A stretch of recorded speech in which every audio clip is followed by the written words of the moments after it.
Hey everyone, welcome back to Steve's View.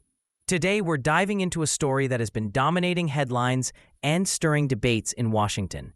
The ongoing tension over government shutdowns, agency cuts, and the tug-of-war between the White House and Congress. Now, if you've been following U.S. politics for even a little while, you know that these issues aren't just dry legislative battles. They're about strategy, negotiation, and at times, brinkmanship. They touch on the very core of how American democracy functions, and the effects ripple far beyond Capitol Hill. So, let's take a deep dive. We'll look at the background, the stakes for both parties, the political and public dynamics at play, and what all of this really means for the average American. By the end of this video, you'll have a clearer picture of why every budget battle, shutdown threat, and reform proposal matters, politically, economically, and socially. First, some context. Government shutdowns are not new. They've happened multiple times over the past few decades under Presidents Clinton, Bush, Obama, Biden, and now Trump. Each shutdown has its own story, but common threads emerge: ideological conflict, partisan gridlock, and disagreements over budget priorities.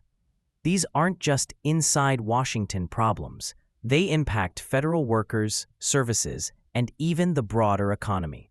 For example, during the 2013 Obama-era shutdown, over 800,000 federal employees were furloughed or forced to work without pay. National parks closed, visa processing slowed, and markets experienced uncertainty.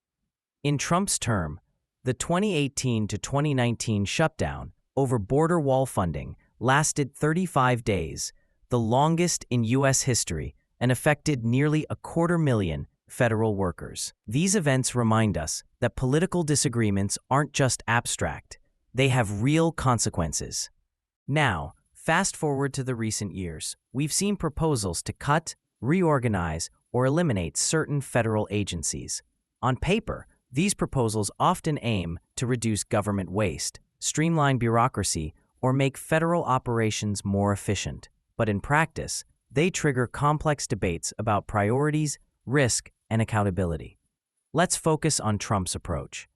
During his term, he pushed for cuts to agencies that some considered redundant, and proposed reorganizations framed as efforts to improve efficiency.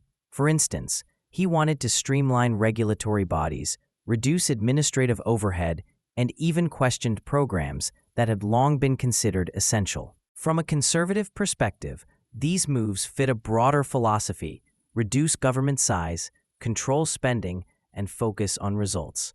Supporters argued that by cutting waste, taxpayers could save billions, and federal agencies would operate more effectively. From this angle, the proposals were not just ideological, they were practical attempts to improve government performance. But here's the flip side. Democrats and critics often viewed these cuts as risky or politically motivated, framing them as potential threats to public services and social safety nets. Agencies that deliver critical services like health programs, veteran support, and disaster response could face disruptions. Even seemingly minor cuts can cascade into bigger issues. And that's why opposition from Democrats was strong and, in their eyes, justified. It's also important to consider political signaling. Trump's aggressive push for cuts wasn't just about policy.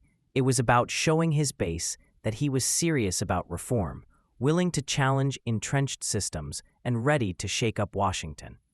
At the same time, Democrats countered by signaling to their supporters that these cuts could have real-world consequences, framing themselves as protectors of essential programs. This back and forth is a classic feature of U.S. political strategy. Each side communicates not only to Congress but also to the public, shaping perceptions and expectations. Now let's talk about the role of public perception. These debates rarely stay confined to Capitol Hill. Social media amplifies every statement, every proposal, and every reaction. Media coverage tends to highlight either the potential harm of cuts or the urgency of reform, depending on the outlet. For federal workers and ordinary Americans, this can create uncertainty and anxiety, sometimes unnecessarily, sometimes very real. For example, when the 2018 to 2019 shutdown occurred, some media coverage emphasized the immediate hardships: furloughed workers, closed national parks, delayed paychecks, while others highlighted the political calculations, like how the shutdown could pressure Congress into negotiating. Both perspectives are valid, but together they illustrate how complex these issues are. Public perception often influences political outcomes, adding another layer to an already intricate process. Beyond politics, there's an economic angle. Shutdowns and agency cuts don't just inconvenience federal workers. They can slow down industries that rely on government contracts, create uncertainty in financial markets, and even affect consumer confidence. Delayed regulatory approvals, postponed infrastructure projects, and interruptions in services like visas or permits all ripple through the economy. Proponents of cuts argue that streamlining government could save billions, improve efficiency, and ultimately benefit the economy. But the trade-off is risk. The efficiency gains often take time, while disruptions are immediate. This creates a tension between short-term pain and long-term benefit, a tension at the heart of many policy debates. Let's not forget the institutional dimension. The U.S. Constitution gives Congress the power of the purse, meaning that the executive branch can't unilaterally cut funding without legislative approval. This is why shutdowns or threats of shutdowns become negotiation tools. They're not just political stunts. They're leveraging constitutional powers to achieve policy goals. At the same time, agency reorganizations raise legal questions. Can certain programs be eliminated without affecting obligations? Are contracts and employee rights protected? These aren't trivial issues. They can lead to lawsuits, administrative challenges, and extended uncertainty. Both sides are operating within legal and procedural frameworks that constrain what they can do, adding another layer of complexity to these political battles. Looking at history, we see a pattern. Bold proposals often face resistance. Compromise usually prevails. Clinton, Bush, Obama, and Trump all faced situations where initial plans had to be modified due to political pushback. This suggests that while strong executive action can grab headlines, sustainable policy requires negotiation, coalition building, and sometimes a willingness to accept incremental change. For example, some Trump-era proposals were eventually scaled back or modified, reflecting the realities of governing in a divided government. Similarly, Biden's proposals face scrutiny from both sides, showing that even when one party controls the White House, Congress retains significant power.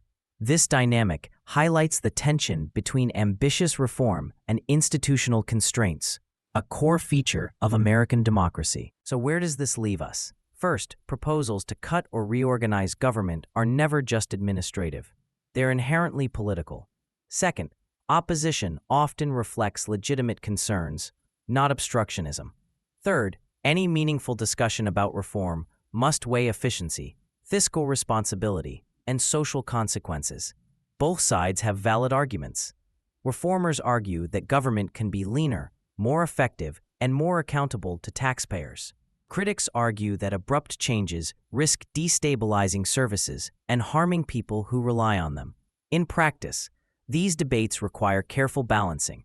The interplay between political strategy, public perception, legal constraints, and real-world consequences is what makes these issues both fascinating and consequential. Ultimately, the story isn't about who wins or loses.